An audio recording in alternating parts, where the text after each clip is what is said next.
Hey. Okay.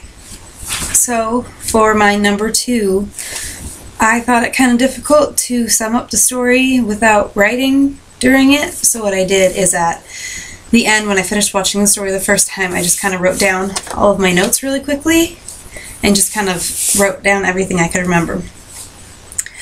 So first, she's the most beautiful girl in all the area, and her grandmother made her this red hood. And so she was lovingly named Little Red Riding Hood. Well, her mom says, your grandmother's sick, take her this custard and pot of butter. So Little Red puts on her hood, throws everything in a basket, and starts going into the woods. Well, she meets a wolf and doesn't know that you shouldn't talk to wolves when you're in the woods.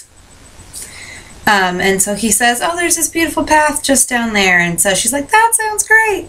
And go ahead and takes that path. Well, it turns out it's the long way to her grandmother's house. And the wolf takes the short way. When the wolf gets there, he pretends to be Little Red Riding Hood, tricks the grandmother into letting him in, and he eats the grandmother. So Little Red eventually gets there. And she goes in to the house and crawls into bed with the wolf. And she's like, wow, what good arms you have. And the wolf says, all the better to run with. I can't remember the part. And then good legs, good ears, good face, and that's what I have written down. And good teeth. And at the end the wolf says, all the better to eat you with, and he eats Little Red Riding Hood. And that's the end of the story. Alright, so for part 3, kind of made my own table. I don't know if you can see it or not. But I kind of made main points and then had smaller points from there.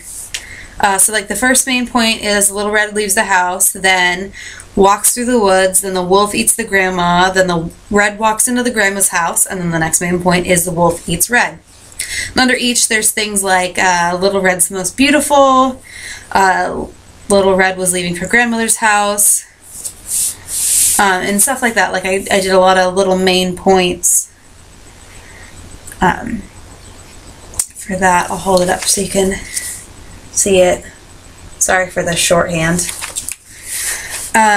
But for the linguistics, I found it kind of interesting that he did it in an English accent. Obviously it was very fake English accent. But he even tried to use like British terms like bobbin. I have no idea what that even means. I'm gonna have to look it up.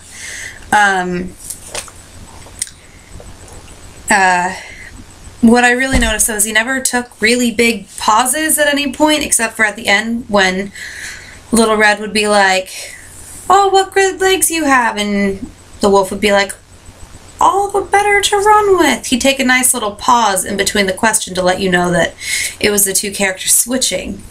I never really saw much of like a change of pace throughout the whole thing.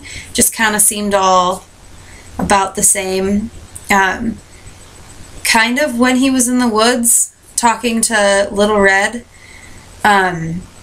he would speed up sometimes during the wolf parts, like kind of like the wolf was like trying to get his sentences done, so Little Red would go down the wrong path and the wolf could go eat the grandma.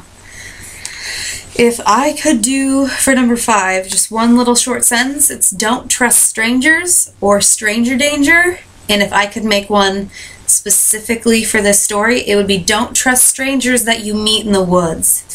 I think that's also applicable to most horror movies. That's it.